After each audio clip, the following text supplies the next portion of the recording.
Well, this scene remains very active as multiple special traffic investigators with El Paso police remain on the scene here investigating this fatal crash involving an infant. The atmosphere here outside of the federal courthouse feels very different now that Patrick Crucius has officially been sentenced to begin serving his 90 consecutive life sentence. So fire spokesperson just told me that the 10-year-old and the 40-year-old are now in stable condition, the ones that were taken to the hospital as a result of this dog bite. Now, just right behind me, you can see that metal piece of the trailer home is just a couple of wind gusts away from falling off. And it's not just that metal piece, but take a look at this. Also, large pieces of insulation that have fallen off of this abandoned trailer home. Well, while many people understand that this large group of migrants do not have elsewhere to go, and that's why they've been forced to keep on living here on the streets of downtown El Paso, some neighbors I spoke to today say they believe it's unfair their neighborhood is being taken over. It's this concertina wire that's been stirring up a mix of emotions for people in this area. Now, this wire was put up by Texas National Guardsmen as a way to try and deter migrants from entering Texas through New Mexico. It's been almost a week since CBS 4 started asking the Sheriff's Department for an interview to find out what went wrong the night the inmate Jesus Torres was found murdered in his cell. Now, on Friday, the Sheriff's Office explained their policies to us, stating guards conduct rounds every 60 minutes. And today, I caught up with Sheriff Richard Wilds at a campaign event for the candidate he's supporting in next year's sheriff's race. I asked him if guards were conducting the rounds, why it took so long for them to notice there was a problem. In that particular cell block, it's a general population cell, and those checks are done every 60 minutes, not every 30. And we believe those checks were done. El Paso County Sheriff Richard Wiles responding to follow-up questions prompted by an inmate-on-inmate murder that happened on November 26 at the El Paso County Jail Annex. 57-year-old Jesus Torres was found dead in his cell early Monday morning after being killed by 6 other inmates, according to the affidavit, despite Annex employees having to do cell checks every 60 minutes. There would have been a couple of hours, a couple of 60 minutes, correct? So do we know what happened there? Wiles stood firm on his employees having done rounds and referenced an annex murder that happened in 1996 under similar circumstances. After the inmates killed the inmate, they placed the inmate in a position that looked like he'd been sleeping and then moved him around so that when the checks were being made, it just looked like he was sleeping. And we believe that may have happened in this case here.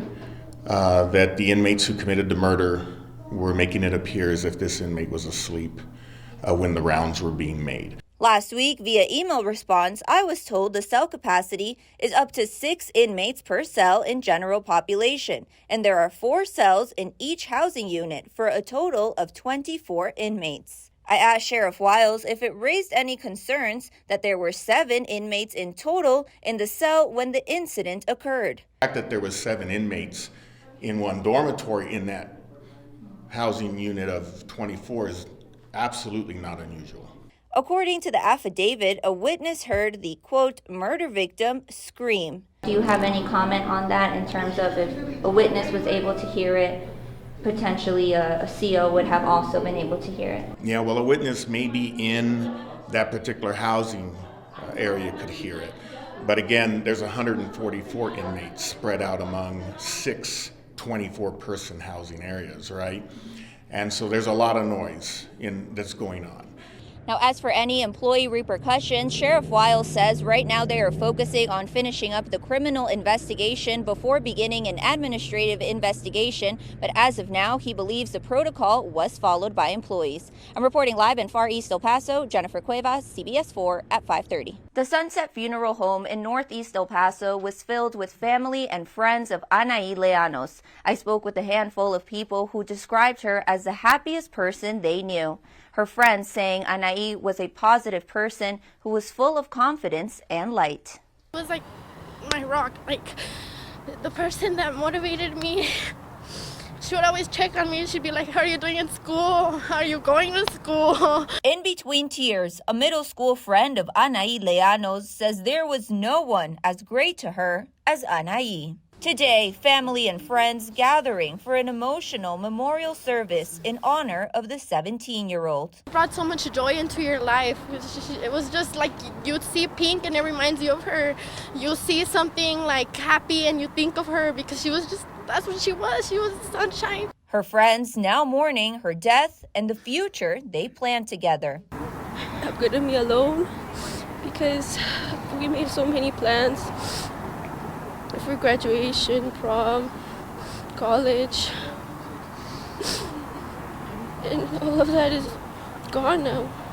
Anaí Leanos was 17 years old when she was killed on Friday of last week after an alleged drunk driver identified as 18-year-old Rugger Clark crashed into her car that was stalled on the side of the border highway. Her cousin, Jessica Badillos, saying Anaí had a full life ahead of her, with many projects to accomplish. Meantime, Anaí's godmother pleading for justice in the death of her goddaughter, saying it's unfair the driver has already bonded out of jail.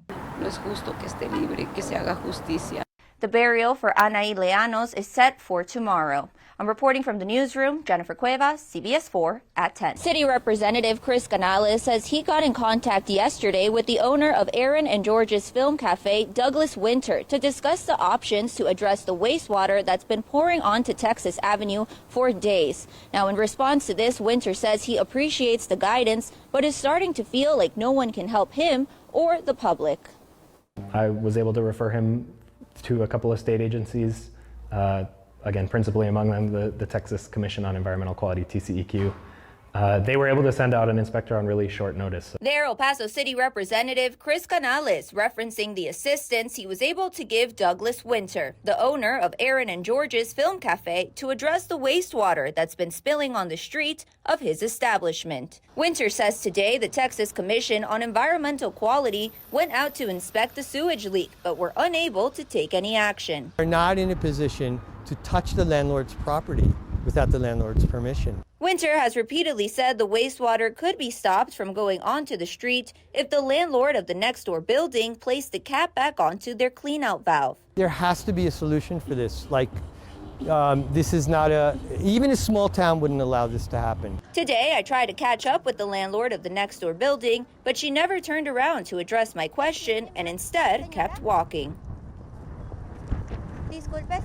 Canales adds agencies are ultimately being held back from helping due to the state's strong protection for private property rights. Unfortunately, in cases like this, it means that it can be difficult for the government, be that agencies or El Paso Water, to enter someone's private property to take corrective action on something like this. Winter says he understands what he's being told, but says it's unacceptable. Look, I'm not saying that there's no importance to that, but not above the health and safety of the public. A former customer of Winter sharing it's an all-around unfortunate situation. Shouldn't be to where we are right now. The streets shouldn't be filled with, human waste. It's very inhumane. The city of El Paso says they have issued a notice of violation to the property owner of 200 North Oregon. That's the building that you see right behind me next to the cafe. Now, this violation gives property owners 24 hours in order to address the violation, but this does not mean that the issue needs to be resolved within 24 hours. For now, reporting live in downtown El Paso, Jennifer Cuevas, KFOX 14 News at 9.